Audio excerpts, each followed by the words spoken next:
2020 changed everything for church planters, and now in the post-COVID era, planting a church could never be more different. Recently, I was sitting down with Pastor Dino Rizzo, Executive Director of ARC, the Church Planting Association, and I asked him, what are some of the biggest things that you see differently now that church planters need to do post-COVID that back in 2015 to 2019 might not have been the case?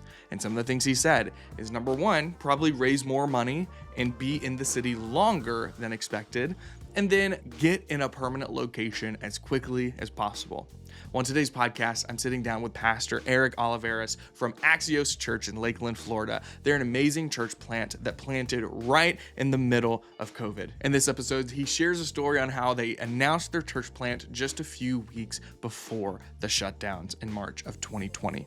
In this episode, he discusses his story of what it's like to plant a church post-COVID, what worked, what didn't work, and how they've been able to grow and thrive, and God has done amazing things since then. Fair warning for those watching on YouTube, the video quality is not up to our standards. I was not a fan of the podcast studio we rented. The content that Pastor Erik delivers is great, but the quality of the video was not up to my standards. But his story and everything he said was just so impactful, I didn't want to keep it from you guys. In fact, it was this podcast interview that motivated me to invest in our own podcast studio and gear that we have here at ChurchCandy now. So without further ado, let's jump into the episode.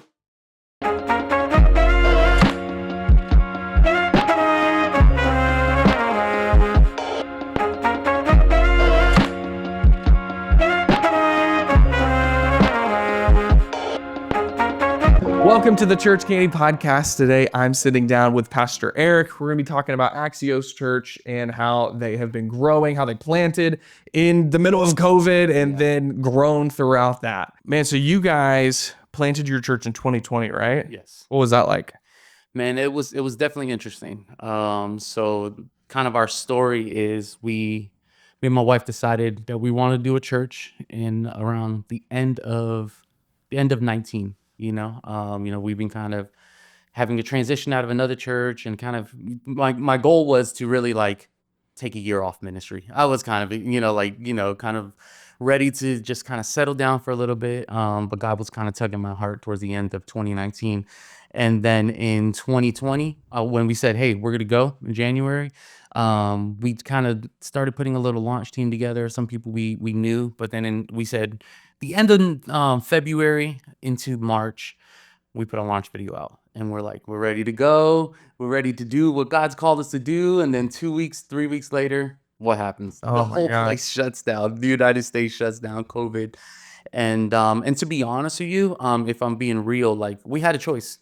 Nobody would have judged us if we would have quit. We weren't even a church at that point, and me and God had a sit down conversation, and say, God, if this is something that you wanted us to do, we don't know what tomorrow holds, obviously, because of the COVID situation. Nobody knew. And I will continue to do this if you kind of give me the answer to do it moving forward, because if not, it's okay for me to quit at this point. We haven't even started, so it's one of those things where it's selfishly, I'm I'm just going to kind of it was a good idea, kind of situation. But we just kind of kept going with it, and kind of just started, having conversations with people and during COVID. And that's kind of where our church kind of started launching through that time. We had to launch through the COVID situation, through all the racial divide stuff that was happening at that time. It was very hard. We didn't have really interest meetings. I think we had 2 towards the end, but everybody was with masks, 6 feet apart. So you're trying to grow something, and it's just hard. Venues didn't want us to let us in. We actually had a verbal venue with a location, and 2-3 weeks before we launched, they say, hey, you only can have 20 people in here, and our launch team was at 12 already. So it's there's no way. There was no growth. So we had a lot of adjustments. We kind of went online like everybody. We kind of look at it as an opportunity, where it's we could quit, or we can kind of do the normal church planning thing in the midst of something that's unnormal, But we just looked at everybody going online as an opportunity for us to go online. And we just started filming videos and kind of go from there. Yeah. Yeah. So you guys built some traction throughout COVID.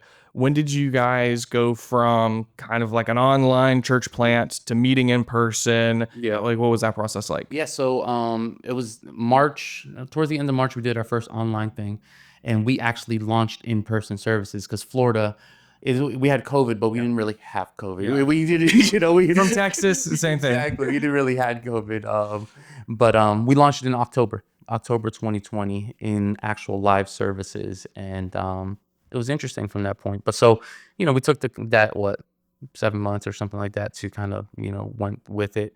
It was interesting. We were going to launch with a very known church planning organization, but we were already in the process of interviews and all that stuff, and they kind of shut us down, which naturally Because of because of COVID. They didn't know what the next couple months, year was. Everybody was like that. So and this is one where they would also like invest in you financially too. Absolutely. So like I said, we were going through the process, and they kind of met with us and said, hey, we don't think you should launch for another 2 years, which I think that was more of just kind of like, we don't know what's going on. Like, we're just going to give you this 2 year mark and then let's go from there.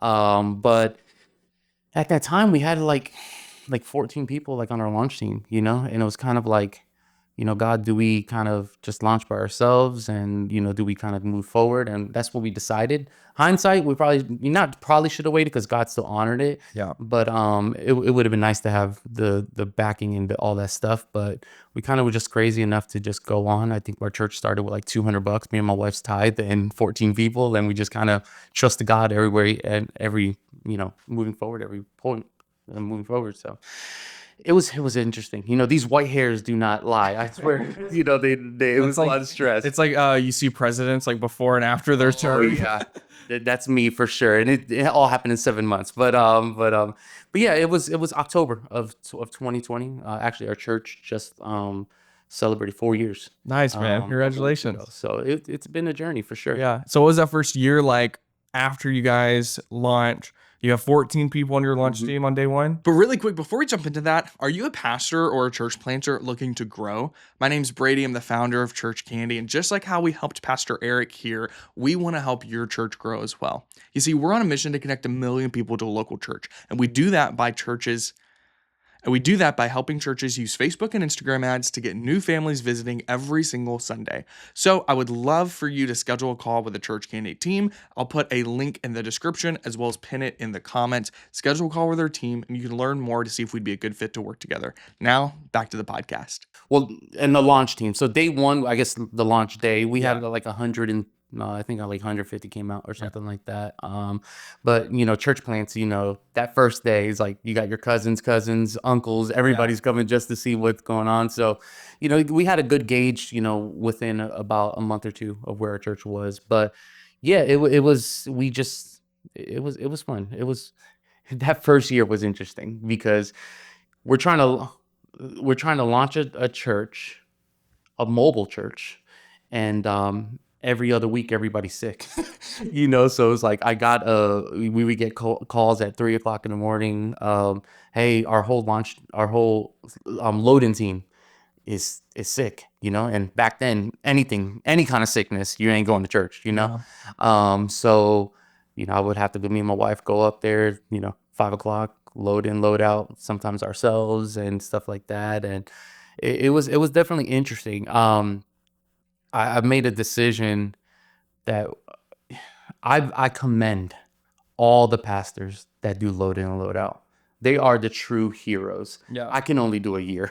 1 year, it was like almost killed us. I don't know if it was because of the load in situation or because it was in COVID situation. Yeah. It was just hard to kind of establish some teams when it comes to the load in, load out. Number one, nobody want to be there at 5:30 in the morning to load in, load out. But we found some faithful people, and we got through that first year. Our church fluctuated in numbers, and we really couldn't start any like discipleship groups yet. It was just kind of just the Sunday aspect, kind of just getting through Sunday. But thank God, God honored all that, and He preserved us through that season. And then 2021 is when we got the location that we are in now, and kind of just went from there. Nice, man. What? Tell me about the location you're in now. So the location it's a storefront right now.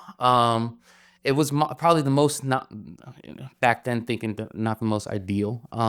But we didn't want to be load in, load out anymore. Well, it was just hard, So we kind of got a location at a storefront about a mile down from the Civic Center that we were renting at that time, and we just kind of just launched from there. It was two different things. The load in situation and then having a actual location. It's so different. Yeah, it's like two different worlds. It is two different worlds, and you have to kind of like go with the waves of where it is. And that's kind of like towards the end of 21 is kind of where I met you. I saw some of your ads online, and that's the first interaction that we had. But in my mind, going into a location, I thought we were gonna blow up. It's all good. Build it and they'll come. Build it and they'll come, and we put the resources and everything into which resources we didn't really have much. I mean, Are you talking about like renovations? renovations. Like It was stage the place that lights? we got. It was great in rent. When it comes to monthly rent, it was destroyed inside, and it was one of those things where we have a thing called our Legacy Sunday. It's kind of like our once a year, campaign giving kind of situation. We found this location on a Thursday and then that Sunday was our Legacy Sunday. So it was one of those things where we saw it, we liked it.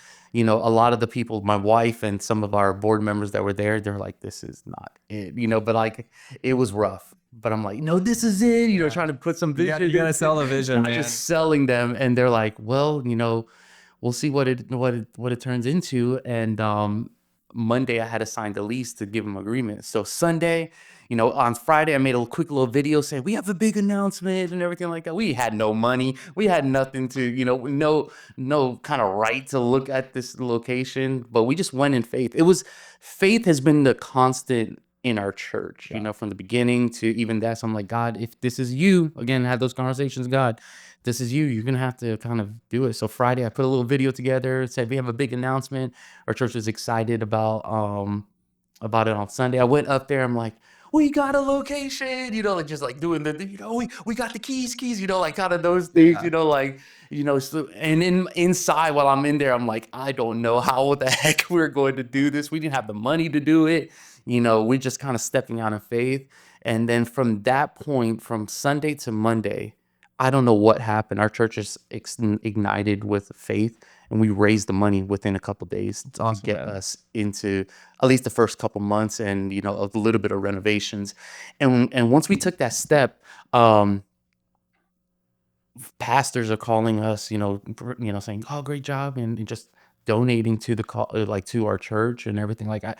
Like it's every time our church taking a step of faith. I don't know how it happened, but I know it's God. But it just, God met us there. God met us there each and every. And our church is a completely church of faith, and we just kind of went from there and started launching, renovations as we went. And the thing was the Civic Center that we were in very nicely was saying, "Hey, we're kicking you out." So we had a month. We had a month and 4 days to do all the renovations and transition our church from mobile to this location. And looking back at it, I didn't have a life for a month and a half. It was like I was there at the church.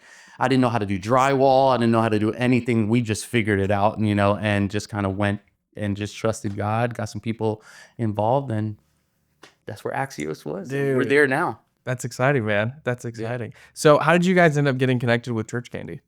So like I said, I think it was towards the end of 21, our church kind of declined in numbers when we went to our new location. Like you said, we thought it was going to, build it and come. Actually, it did the opposite for us. But we were consistent in honoring, we believed in the concept of consistency and like, hey, let's just make sure we're doing what we got to do. So our church went down to like 40 in that season. And what was it before? I say coming out of the RP Funding Center, this Civic 7A, we were running a good 65, 70, maybe. But in the transition, I think it was kind of those people that were on the fence of our church, of figuring out like if this is the home church. We only been a year, the transition was a transition for them as well. Yeah, It's like it's a good clean transition like that. Like it's an Exactly. excuse for people to. Yeah, exactly. So it was like that clean break for them, I guess. So we kind of went down in numbers, and which it was kind of okay for us looking back at it. We kind of wanted to find our people, and it was good to kind of like decline to kind of increase kind of situation. So going into there was like 40 people or so, 40, 45. So I saw your ads. I think it was on TikTok one day, and I saw your ads, and you said, "Hey, you can talk to me personally," and everything. I think I put one of your things, and we kind of met, through Zoom or something like that.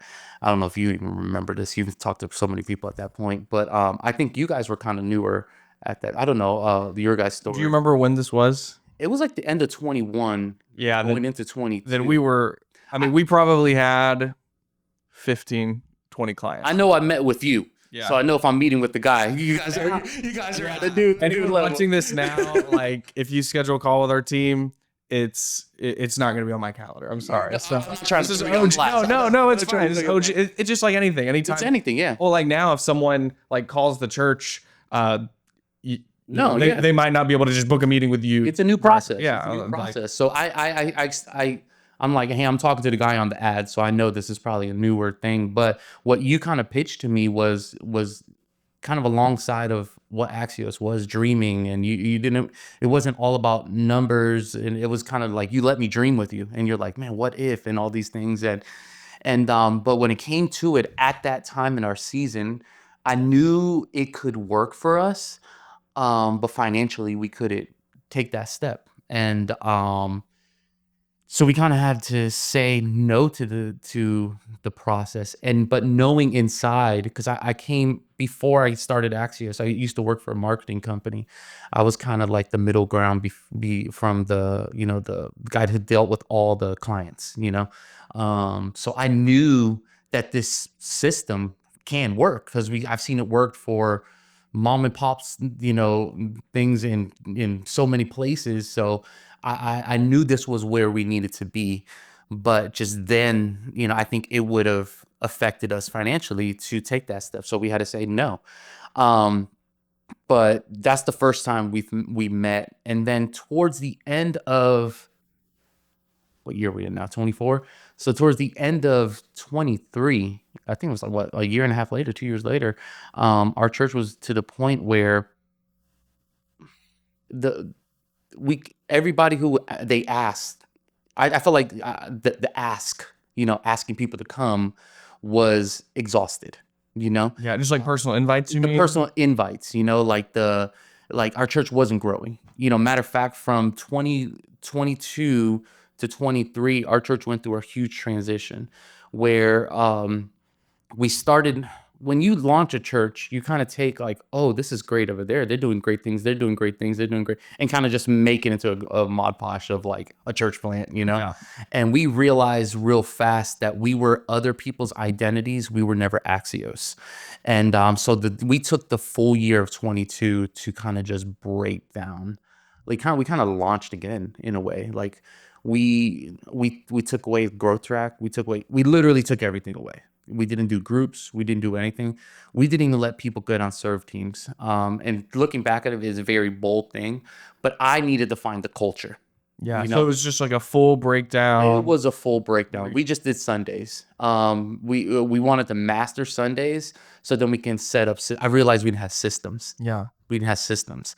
So we just took the full 22 to just build our systems, and then bring back our growth tracks and bring back our teams and everything, because our teams weren't healthy. We wouldn't have like, sustainable teams and sustainable systems, sustainable growth tracks. It was just kind of like doing it because everyone else is doing it. Yeah. So we had to kind of come back to the drawing board and be like, what is Axios? What do we need to do for our church, for our community, and stuff like that. So we found our identity in 22. So going into 23, towards the end, I think around October time, our church was kind of growing a little bit. So I think we reached like a peak of like 60, 65, and we just stopped. We couldn't grow. but it was kind of a healthy 65, you know. I think it was like our core, you know. So towards the end, like October, I talked to our executive staff and I said, hey, like we have to take a next step. Like I feel like, you know, the people that we're telling to invite, like they invite, and it's kind of like, you know, they're getting exhausted with the invite, you know. Yeah. And I think that's where we were. So I said we have to take the next step in our church. And then, you know, coming back from the conversation we had in 21, I was like, we need to do ChurchCandy. And at that time, you guys blew up. You know, you had some time underneath your belt. I seen that you guys did a lot of ads and stuff from people that are in the same circles as us. You know, Stephen Chandler from, you know, Union Church, and, you know, all these things that I saw some ads pop up, and I'm like, we have to take the step. So then I booked the call again, and it wasn't you. So It's like, oh wow, these guys. I was upset. I was upset on that point. It was not you, but you had a great team to kind of get us on board. And we already knew what we wanted. So they were pitching in the process, and I'm like, we're gonna go. Just tell me the price. Like we believe in your vision already, because your vision was part of our vision for 2 years already. We just couldn't put the financial aspect. Yeah. And I think even if you guys had the finances, or we're like, you know what, we're stepping on faith, we're getting credit cards, we're putting it, like, we're going to figure it out. I don't think it would have been good for you guys then, because you didn't have those systems. And because you didn't have you had growth track, but you had growth track for growth track's sake, right? You didn't have that internal culture. And so I love that you guys were able to really just recast the vision and culture of what you guys were doing. And I agree. Sometimes I believe that we want growth, but we're not ready for the growth. Yeah. We're not set up for the growth. Growth is intentional. Like, yeah, people come to your church and people come and get involved, but can that be sustained? You know, how can you take the person from a person on a pew to be discipled? You know, there's systems to that. We believe that God does his part, but we got to do our part as well. And I believe in the first like year and a half, 2 years of our church, not that we didn't do our part, I just feel like we were just figuring it out, and with throwing COVID on top of that and throwing everything on top of that, like it was just going online, and then not having interest meetings, and we didn't have the step by step, 1, 2, 3 ABC of church planning that we did. I just feel every time in our church, God puts, I don't want to say God put a wall, but God put us in a stop season for us to analyze, like, what is your culture? What am I doing in your community? Because I believe that we can sometimes look so much in the world that we have a community right there that we're not even impacting, where we're in Lakeland, Florida, our city is so big and we have so many great churches. But like, if the church can come together and impact a community, like the 5 miles from your church, I feel like we need a bigger impact than trying to reach so broad, and that's kind of where our mindset of a church is, of trying to just reach our community. And we threw some things out there that, we kind of just, so we're in a storefront. So it was one of those things where from the beginning, I'm going to be completely honest, I hated our location. Absolutely hated our location. I thought it was hindering us. And I even had conversations with pastors saying, hey, you need to get out of that location. That's what's hindering you. And to be honest, it probably was at the time, but again, looking at an opportunity, I looked at it as opportunities. Like, okay, I cannot control what happens on the outside. This is a storefront, that's what it is. But we control what happens on the inside, and we control what we can output from the inside to the outside. So what we did is we just really remodeled everything in the inside to look like a very modern church. When people open our doors, they're like, I didn't know this was here. That's what we want, because we can't control the outside. The owner of the building is not going to let us remodel and to tear down everything in this storefront. But then also we took the heart of our church to the outside. So what we did is we just started doing community feedings. So every month we did a community feeding. We just gave out almost 200 meals. And what we did is we just parked in front of our church. People are already coming through. There's a Family Dollar down there. There's a big supermarket down there. So they're literally passing our church constantly. So what we said is we're going to feed our community. And our community where our church is kind of little.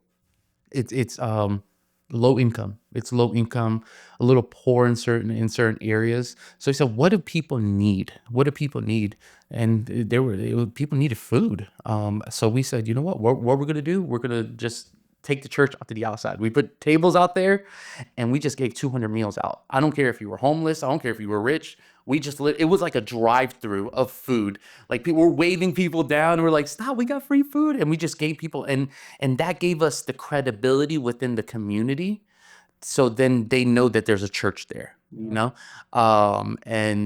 then just other things, that we kind of looked into, like just reaching out into our community to be a blessing. We got involved in some of the schools that were like 5 minutes from our church. And we're, last year we did our back to school bash at a school. Like they opened their whole campus for us to do our event in their school.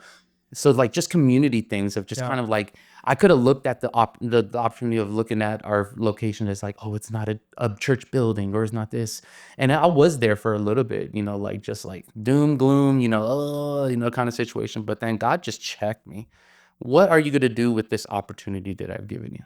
And I think that's the heart of our church, like from the beginning. What are you going to do with this? What are you going to do with this online? What are you going to do with this launch team? What are you going to do with the Civic Center? What are you going to do with this location? And every time I kind of thought I knew, God just smacked me in the face and said, you know what? I'm doing a new thing. And I need you to follow the leading of the Holy Spirit in this moment. So that gave us the credibility in the community, but it also built our church when it comes to like brand recognition, I guess we're gonna say. Like Yeah, just people didn't even know you were there. Yeah. Awareness. So then whenever we launched with ChurchCandy, we took what we were doing in that season and put it towards ads on social media, and it blew up. It blew up at that season. But we could sustain the growth now because we had the systems. So I agree with you.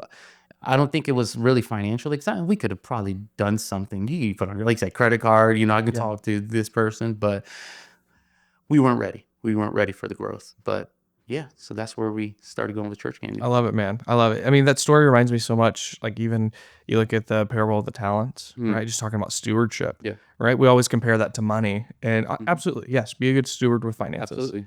But with me, I'm really intentional about how am I being a good steward with my team, with my staff. I'm always trying to invest in them and purchase education things for them just to grow in their skills. Yeah, so they can grow at ChurchCandy, but how they can grow just as a person, how they can grow. Absolutely.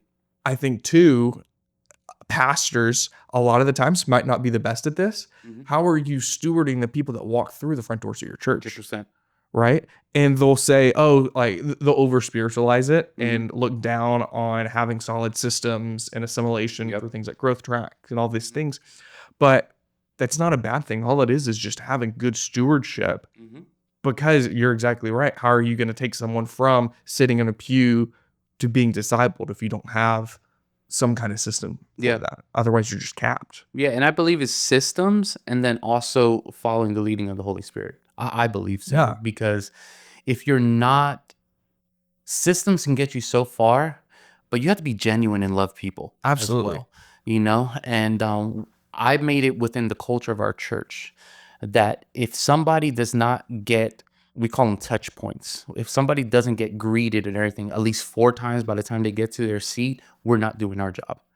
So when people come to our church, they're like, you guys are so nice. They say, I feel like I've been here before, or I feel like you were like family to us. Like we knew each other forever. And I said, well, that's what I want for our church is people.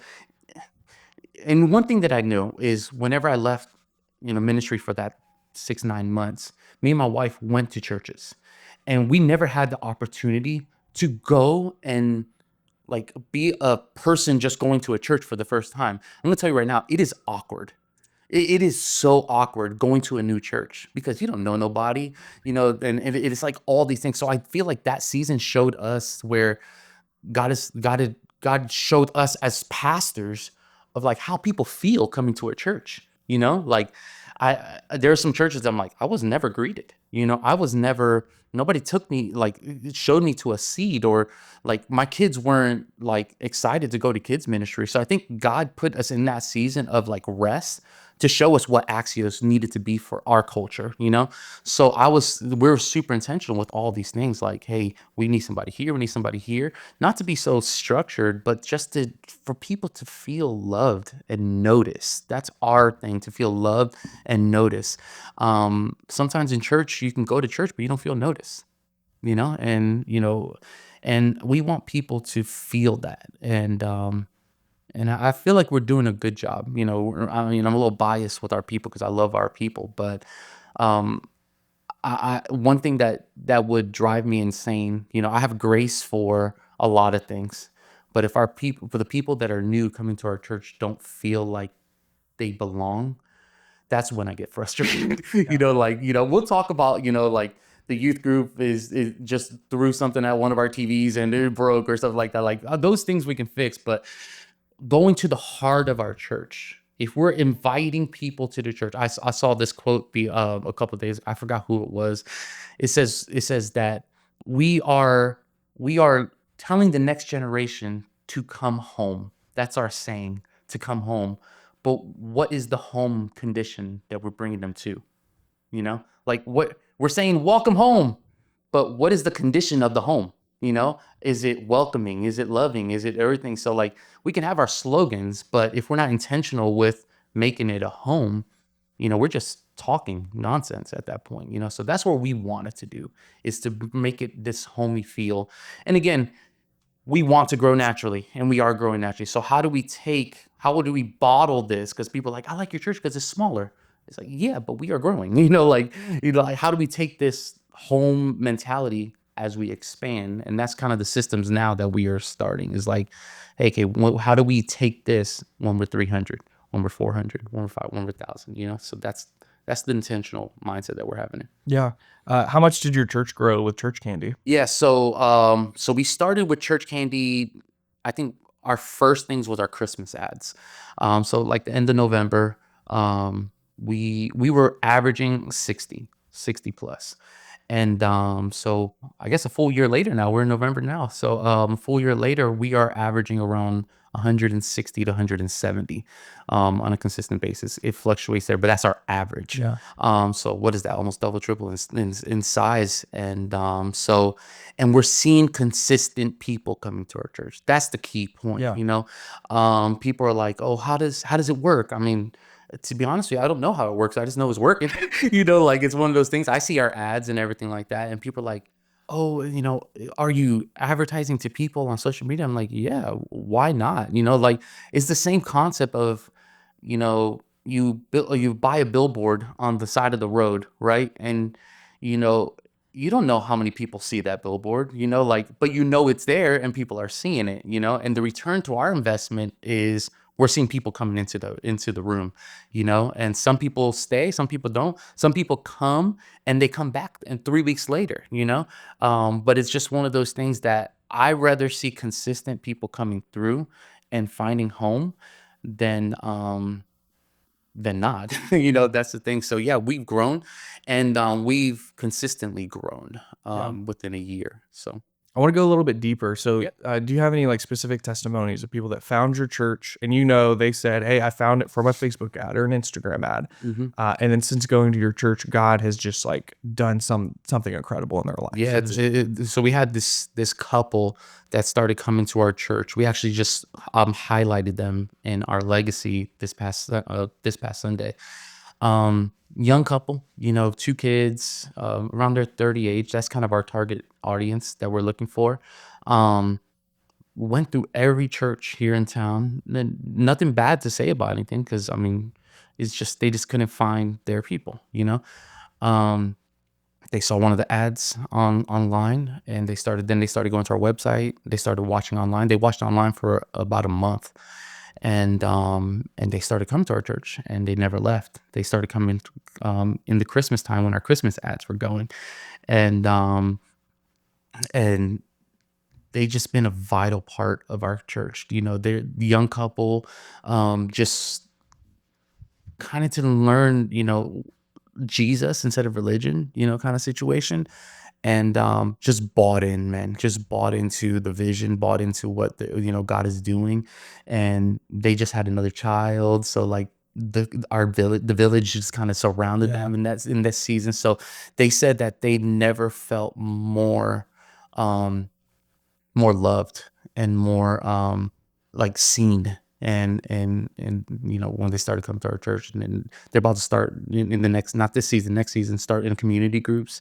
And now they want to invest in people and stuff like that. And so there's more to come from them. But there's so many people that had just come from the ads, and our youth group, just even our youth group in general, like has doubled in size because of our ads, because people are seeing it. I have the privilege sometimes going to, I substitute teach in schools here in Polk County sometimes. Just, I'm a youth pastor at heart. I was a youth pastor before. So like now I'm with, I say with old people now, so I need to get with the teens, and everything. So I do this a couple times. And I saw this girl one time. She's staring at me. I'm just like staring at me. Like, this is awkward. Like, can I help you? She's like, I saw you on my social media the other day. Like, you're that guy, you're that pastor with it. And so like, it's those things where it's like, and they started coming to our youth group and everything. That's huge, man. So it's like, it's just those things that I'm super excited about. And I'm so grateful for you and your team. And it's your team. Your team is so great, give us updates every week. And, there was times where, I see an ad, I'm like, hey, we don't like that. Oh, we got that, we'll fix it and everything like that. Like, you're so accommodating. And I know that doesn't happen with a lot of marketing people, because I've been in that world where it's like, hey, this is what you get. This is our cookie cutter, step-by-step program. But you guys aren't like that. You cater to our church and what's the vision. And I was completely upfront with, I forgot. I don't know. I'm not gonna say names. I don't know if they're there. But it was this girl that kind of took us to the onboarding process, and I was kind of adamant. I'm like, hey, I need our culture to be shown through these ads, and they were accommodating to that, And so I really appreciate that. Huge, man. It's huge. You guys recently transitioned from 1 to 2 services, right? Yes. What was that process like? The process was, I don't want to say it was challenging. It was just trying to is like casting that vision again, because our church was so used to the one service, and the challenging part is we were so small for a long time. We had empty seats and all that stuff, and now it's full. I mean, it was. I was praying that no fire code, like the fire department, like it would come. We were. It was, it was bad, but they liked the fullness of it, because I guess it was so many, especially the people that have been us from the beginning. It's nice, the energy and the room and everything. And then I come to them like, we have to go to 2 service. There's no way we can fit more people in the room. Not only that, but our kids ministry, because we want to target that 35, 36-year-old, person with kids, and that's what we're targeting. And so with that comes kids, and our kids ministry rooms were just, it was packed. And so I had a pitch to them that we needed to go to we probably should have went to 2 services probably a couple months later, but it was within, like, it was always that thing, oh, it's Easter, it's this, like we were just scared, it was fear at the times, but we said, we need to go to that. So we did it over summer, which it was a little intimidating as well, because in summer in churches, people like go on vacations and stuff like that. So we're just like, ready or not, we got to do it, because we can't do it in the fall, because when it comes to church grows usually in the fall. So we're like, we're just gonna take the step of faith. We've been kind of like not doing it, so we took it. And our biggest thing was just trying to get our people around the concept of 2 services and why. And once we got them around that, it was a little conversations with some people like, why are we doing this? Like, we finally are growing. Like, we're finally, it's like, well, how can we grow anymore? How can we expand more? And then once I started, it was, some of them were staying reluctant whenever we went to it. It was like one of those things, we're doing it no matter what. If you're here with us or not, we have to do it. So they bought into it. And then after 2 services of that, one person that I know, it was like, Pastor, like, I don't think this is the right thing. He came to me and said, you made the right choice. You made the right choice. And yeah, both of our services are not full yet, but it gives us capacity to grow more. So it was a little challenging, not because we didn't need to do it. It was just more challenging getting people's mindsets around, like, yeah, this is a full room, but there's no capacity to grow from there, and casting that vision and doing that. And once they got it, it's it's one of those things. What would you recommend to a pastor that their church is around 80 to 100% capacity as far as just their normal one Sunday of a service? And they might be intimidated going to two services. What recommendations would you give to them? My recommendation is do it scared. Like, you'll see people. It's crazy to me whenever we go to the two services, who goes to the 9 o'clock and who goes to the 11 o'clock. And then also con- consistency is key. Consistency. There's gonna be some Sundays that you see your 9 o'clock service a little lower, not like you have to just consistently be consistent. And so I would say, take the next step. Cast a vision, tell them the why, and then as the leader, make the call. You got to make the call. Anything you're gonna do in church circles and church, it's gonna be a little bit of fear in there. I know we don't live by fear, but our humanity, is like, what if this doesn't work? But the opposite is like, what if you can continue to do what you're doing now and people get uncomfortable and then leave your church? Because like at the same time, like, you want full rooms, but like that becomes uncomfortable sometimes for some people, and then like, how about if you have a new person that doesn't want to sit, because nobody wants to sit in the front row, you put them in the front, they feel uncomfortable. Like, again, we don't go by people's emotions or uncomfortability, but we want to make sure that we set the atmosphere or set the room for growth. And the only way to set the room for growth is expand, and so I just say, just take the step. Take the step. It's going to be fearful, but as the leader, is your job to, understand that there's a little fear, but have faith to know that, every time you take that step, God's gonna honor it. God's gonna honor it, and be consistent. That's the biggest thing. Because for me, at first, I was like, oh, what is this? Because you're going from a full room, to like that 9 o'clock service, and there's like 30 people there, and your like pride goes back to like,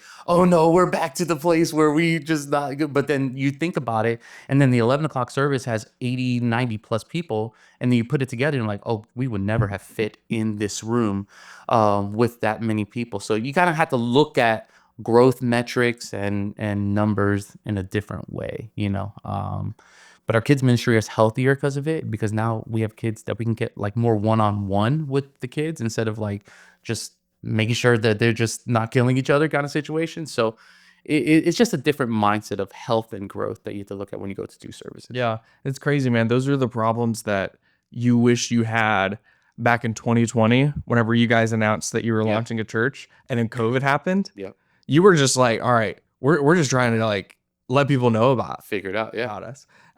Much less now, you guys are in a season where you're growing, and then we grew too much. We don't have enough room, and so man, it's so exciting seeing what God has done in your church. Yeah. And I'm just excited to see that ChurchCandy was able to play a part in that, and God's able to use social media to impact the people here in Lakeland. It's 100% ChurchCandy. I mean, God, obviously, God does, things, but like, people ask me, I think somebody asked me a couple weeks ago after his Sunday service, he's like, there was one of those that came back to our church, how did you guys grow so fast? And I'm like, ads. It is what, because we tried everything else. We tried word of mouth. We tried, mailer stuff. We tried everything. And we can say pinpoint when our growth happened, and it has to do with obviously God and what you guys have done for us when it comes to our ads. And we're just so excited about the future, and it's one of those things where now we don't hesitate. It's part of our culture. It's part of our finances that ChurchCandy is like just an extension of our church. And I'm I'm so grateful. I'm so grateful for you and your team to really like come alongside of us and kind of be that third party to grow in our church. And yeah, I'm just super excited about it. And God is faithful. God is faithful. Yeah, man, you're giving us the credit. At the end of the day, all we're doing is pressing buttons and then letting Holy Spirit do the rest. Yeah. Like we pray every single week over all of our churches, and we specifically pray that God will put these Instagram and Facebook ads in front of the people that need them, and then at that point, it's just planting seeds Yeah. and letting Holy Spirit bring in the harvest from there. So And I just love that your team also cares about our growth in this way. Is like, again, I know the marketing world, and then when you get updates weekly, it's just like, here's A, B, and C, then here's the impressions, here's this, likes, and there's or whatever, yeah. like, and then just kind of like, it seems like a generic email, but like, but it's not like that with your people, I think our guy is Casey. He just had a kid, right? Chris. Chris. And he asks me every month, how's Axios? Like, how's it going? Give me some testimonies. Give me like caring about the health of our church. That means more to me than anything like that. And he asks me all the time, how's the plan your visit method and everything. And I'm like, it's good, but I know I can sleep at night knowing that our church is out there to people, and I don't have to go through these whole systems. I just know that like it is an extension of our church, of the growth and everything. So like they care about us, I remember, there was, we had a hurricane here about a month ago, and you text me personally, and the team reached out like, hey, we're praying for you guys, and going through this hurricane and stuff like that. Bro, we're in Houston. We know the hurricane lives. Yes. So it's but those things, it's like it looks past, but what you guys don't know is that's the culture of our church. So I think that's why we mesh from the beginning. It's like you guys have the same heart, and we could have gone to other marketing companies. Yeah, there's so many out there, but I think from the beginning, whenever we had to say no to you guys, and I think it was great that I planned that little visit with you, because I saw your heart, and I know if you were the guy, the CEO, the boss, that later on when we were going into doing it with you guys, I knew the heart of the matter was going to be loving the church and not just the numbers. And so that's what I love about you guys. Yeah. And I tell all the time these to people, pastors and everything like that, like, I'm your biggest fan. You're like, I should be on payroll at this point.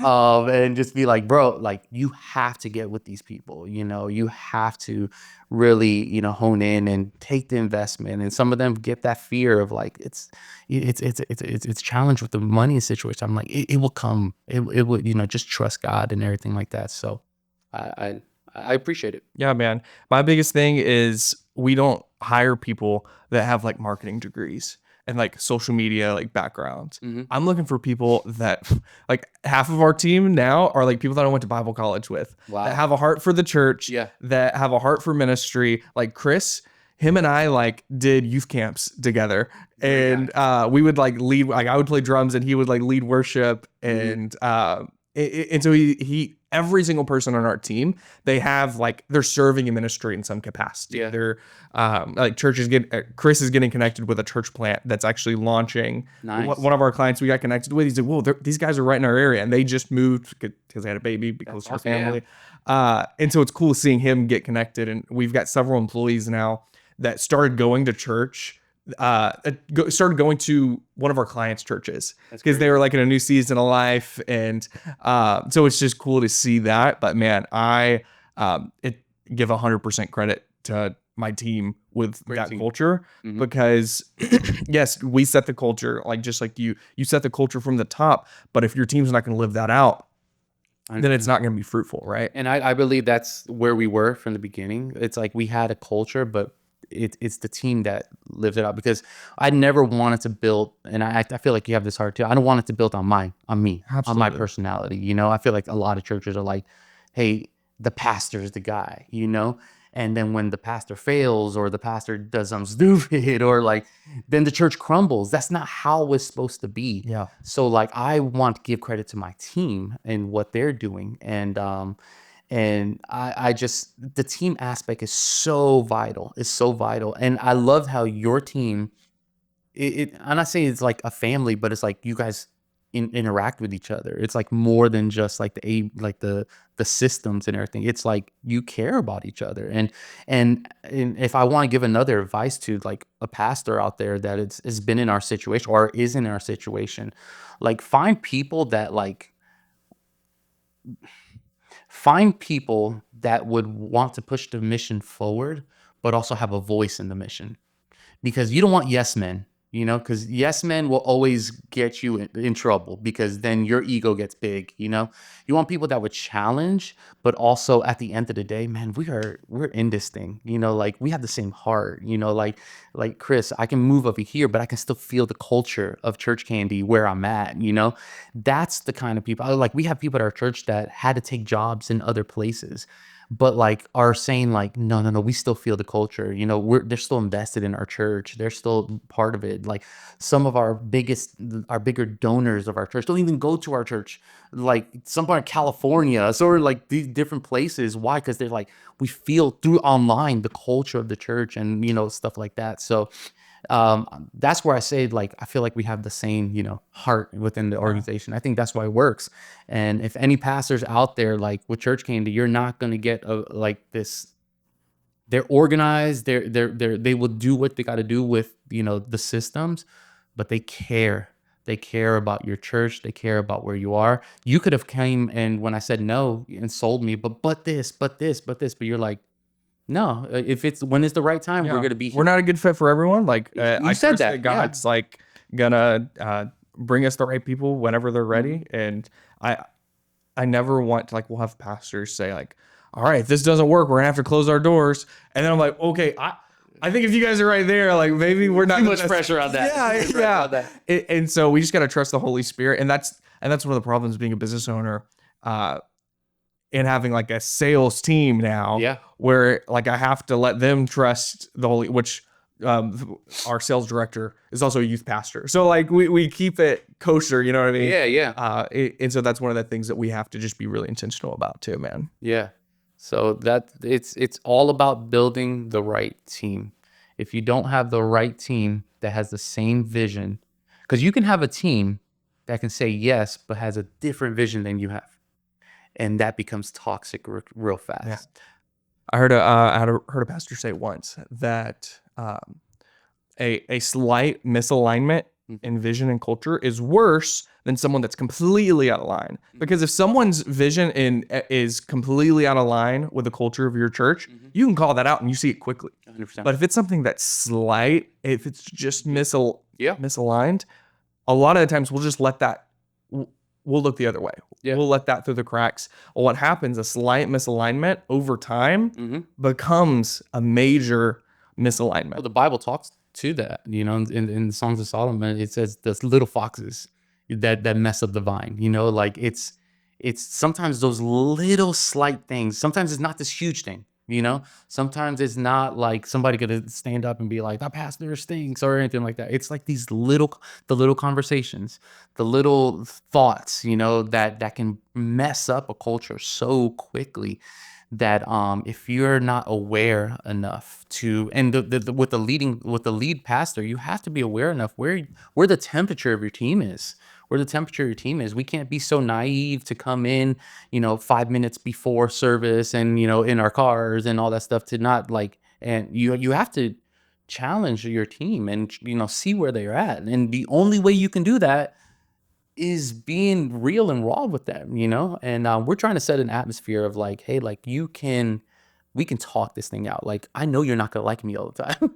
You know, let's be aware of that, you know, and I might not like you all the time, you know, but that doesn't mean that we can't, you know, really impact Lakeland with our disagreements, you know. Let's let's agree to disagree sometimes, or like, let me adjust your thought process here, or let me hear you out, because sometimes as pastors, we can hear our people, but we're not hearing our people. It's like, no, I'm the holder of the vision. Yeah, you're holder of vision, but like, these people are helping you push the vision forward, so like, you got to listen to your people as well, and sometimes that's humble pie. That's a humble pie, and you gotta just be like, hey, it's not about me. It's about what God is doing, and if God has put these people in my place, I'm really going to